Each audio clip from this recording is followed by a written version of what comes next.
Hi everyone. When I was a small child living at Langton House in the countryside in England, in Kent, we had a school at the house. It was called the Langton House School, and until I was about 6 3/4, it was the only school I had ever gone to. It's hard to say how many children there were. There weren't masses. There were, at the height, probably about 15 or 16.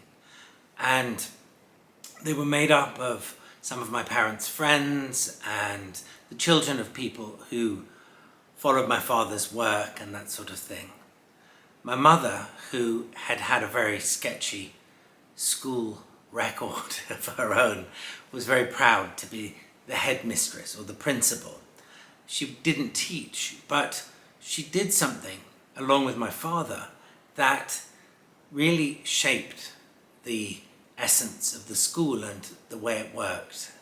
We were encouraged to do two things. By my mother, we were encouraged to create, to make things, whether that was sticking felt on a bit of old wood or card or whatever, or taking things to bits and turning them into something else.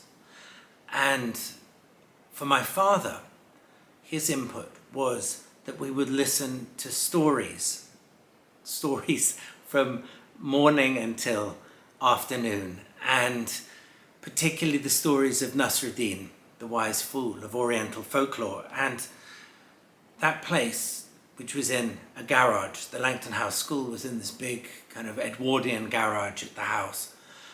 It was a magical fantasy zone that my sisters and I and a few fortunate others were touched by.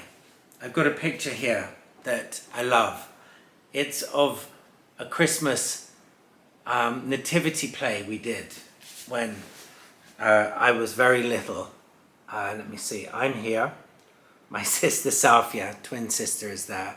Syra playing Mary. Syra is playing Joseph. I love the little thumb-sucking children down here. And here's my friend Sean and Gabriel and Meg and others.